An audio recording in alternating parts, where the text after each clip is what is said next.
Have you ever found yourself needing just a bit more financial breathing room? Well, you are in luck, because in today's Explainer, we're breaking down exactly how to manage and successfully increase your RBC credit card limit online. We've got a clear, step-by-step roadmap for you to confidently navigate RBC's digital portal. So let's dive right in. Picture this. Your car completely breaks down out of nowhere. Or hey, maybe you finally get the chance to book that dream vacation you've literally been putting off for years. Do you actually have the financial flexibility to handle it without panicking? That is exactly where a higher credit limit becomes a total game changer. It gives you an immediate emergency cushion and, frankly, the purchasing power you need right when you need it most. So here is our roadmap for today. We'll cover why increase your limit, the credit utilization secret, your pre-request checklist, the RBC online step-by-step process, FAQs and best practices, and we'll wrap things up with the important legal disclaimers. Section 1. Why increase your limit? The surprising benefits of more credit. Okay, let's start with the basics really quick. Your credit limit is simply the absolute maximum amount RBC lets you charge to your card. This includes your everyday purchases, any cash advances, plus interest and service fees. Now, RBC comes up with this specific number by looking pretty closely at your personal credit history and your gross income. And naturally, as those two factors improve over time, well, your limit should ideally grow right alongside them. Having a higher limit gives you incredible purchasing power and a fantastic emergency cushion.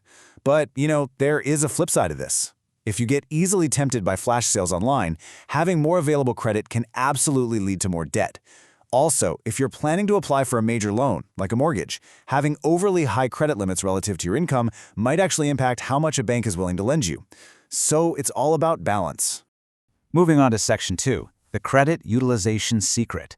How more credit can actually boost your score. The real secret here comes down to a calculation called your credit utilization ratio. Simply put, this is the amount of revolving credit you are currently using divided by the total credit you have available. And I want to pause and bust a massive myth right now. You absolutely do not need to carry a balance and pay interest just to build your credit. Seriously, paying your card off in full is always the best move. What lenders are actually obsessing over is this ratio. And that brings us to the magic number, 30%. Financial experts and major bureaus like Equifax strongly recommend keeping your credit utilization under 30%. Let me put that into perspective. If you have a $2,000 limit and you spend $1,800, you're using 90% of your credit. That's definitely going to hurt your score. But if your limit gets increased to $6,000, that exact same $1,800 balance instantly drops your utilization down to 30%. You literally didn't change a single thing about your spending, but suddenly, to the bank, you look like a significantly more responsible borrower. Section 3. Your pre-request checklist. Getting your financial house in order. Before you actually go request an increase, you need to run through this underwriting checklist. First, audit your Equifax or TransUnion reports to make sure there aren't any errors. You can do this right inside RBC's online banking, which is super handy. Second, make sure your credit card account has been opened for at least 6 months. RBC's automated systems really want to see half a year of solid, on-time payment behavior before they take on more risk. Third, and this is a pro tip, pay your balance down before your statement closing date, because that is the actual number the credit bureaus see. Fourth, update your gross annual income in your digital profile so the bank has your latest data. And lastly, avoid applying for any other credit, like a car loan, for about 90 days before you do this. Clustered applications can look a bit risky. Section 4. RBC Online Step-by-Step. Navigating the digital portal. Okay, here is a really critical operational detail. You have to use the RBC Online Banking desktop portal for this. I know the mobile app is fantastic for checking your daily balances, but self-initiated credit limit increases literally cannot be executed directly within the mobile app. You've got to hop on your desktop browser or call them directly.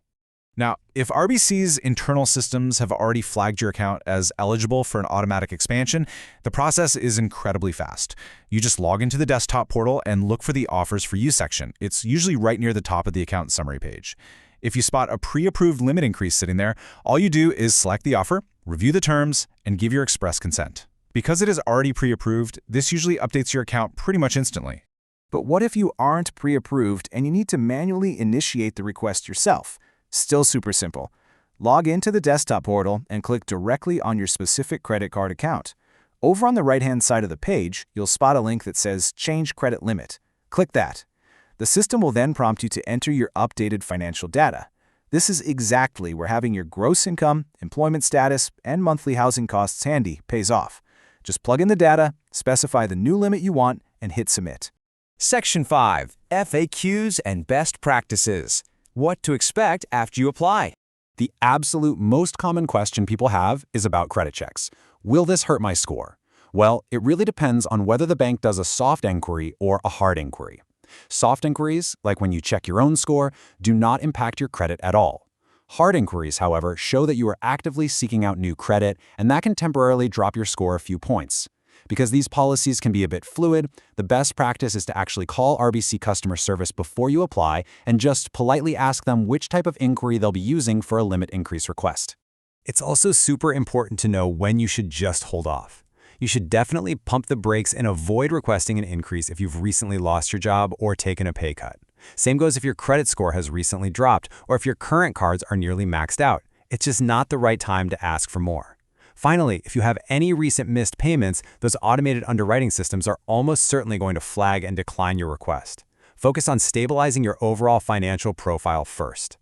So by treating a credit limit increase not just as free money, but as a strategic tool to master your credit utilization, are you ready to turn a higher limit into a stronger financial future? Section 6. Important legal disclaimers. The fine print.